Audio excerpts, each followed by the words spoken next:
Today, we're digging into some pretty alarming new data about adult education right here in the UK. And what it reveals is more than just a drop in numbers. It's a story of deep and growing inequality that honestly, it affects all of us. So here's how we're going to break this down. First, we'll look at the big picture, what we're calling the learning slowdown. Then, we'll zoom right in on who exactly is getting left behind. After that, we'll explore the uneven playing field in higher education. And finally, we'll get into why this all matters, the real-world price of all this lost potential. All right, first up, the learning slowdown. The latest numbers show a really worrying reversal of some pretty big gains we've made over the last few years.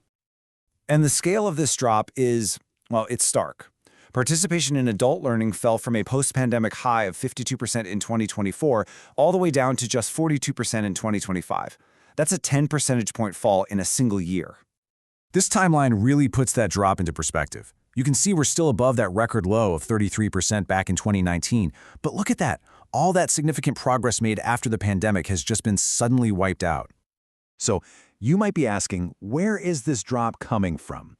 Well, a huge piece of the puzzle is that fewer people in work are taking part in learning. For full-time employees, participation just plummeted from 65% down to 50%. And for part-timers, it dropped from 61% to 48%. I mean, that is a massive shift. And this leads us right to our second section. Who gets left behind? Because, and this is key, this slowdown isn't affecting everyone in the same way. We're seeing some really stark inequalities in who gets access to learning opportunities. So that's the crucial question, right? Is everyone being affected in the same way? The data gives a very clear and honestly a very troubling answer. No. Participation is deeply unequal. And you can see a clear class divide right here. Adults in the highest social grades, typically managerial or professional roles, are way more likely to be learning than those in the lowest social grades. The gap between them is a full 16 percentage points. And that gap, it gets even wider when we look at workplace training and income. The highest earners are almost twice as likely to get training from their employer as the lowest earners. We're talking 33% versus just 17%. It turns out your past education is a powerful predictor of your future learning. Those who left school at 21 or older are more than twice as likely to have learned recently compared to those who left at 16. But what's really concerning is this. Half of those who left school at 16 have not done any formal learning since. Half. And this creates this powerful, self-perpetuating cycle. If you've learned recently, you are overwhelmingly likely to do it again. 86% of recent learners say they will. But if you haven't, you're very unlikely to start. Only 16% of non-learners say they will. It's a classic case of the rich getting richer, but in this case, it's about learning. Okay, so let's shift gears and talk about our third section, the uneven playing field. Because even for those people who do make it into higher education, these inequalities, they don't just disappear. So before we dive into the data, just a quick definition of a key metric we're going to be talking about. It's the completion rate. All it is the percentage of students who are still studying or have actually finished their course 4 years after they started. And right away, we see a gap based on age. The data shows that mature students consistently struggle more to complete their degrees, and what's worse, the gap between them and younger students is actually getting wider. Now, when we look at ethnicity, another stark divide just jumps out. Black students consistently have the lowest completion rates, and this gap compared to white students, well, it's now the largest it's been in the last 10 years. And, it's not just about finishing your degree, it's also about the grades you get. Attainment measures who gets a first or an upper second class degree. And here again, we see a really significant gap. Black graduates have the lowest attainment rates, a full 20 percentage points behind white graduates.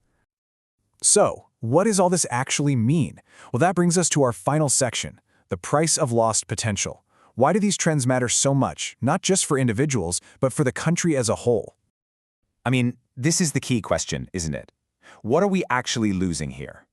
And I think the answer is found in this huge contrast between the proven benefits of learning and the significant barriers people face. Just look at this list. The benefits are immense. When adults learn, they thrive. They report everything from improved self-confidence and better job skills to better health and just enjoying life more. The impact is truly transformative. But on the flip side, you have the barriers. And it's interesting, the biggest one is actually a mindset. Nearly a third of people say they just feel too old. But of course, the practical barriers are huge too, especially cost and time pressures. And let's just focus on that cost barrier for a second.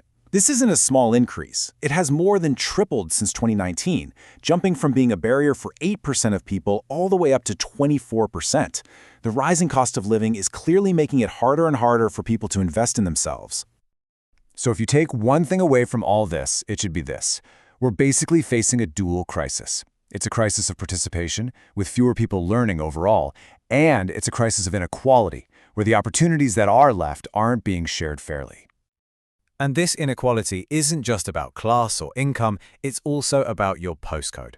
As this map shows, participation rates vary dramatically depending on where you live. There's a 24-point gap between London, a learning hotspot at 56%, and the east of England, which is basically a learning desert, at just 32%. This quote from Stephen Evans at the Learning and Work Institute, I think it just sums it all up perfectly. Those who might benefit most from learning are too often most likely to miss out. It captures the central paradox we're facing, and it leaves us with a final and I think pretty provocative thought. How can any society truly prosper when it locks so many of its own people out of reaching their full potential?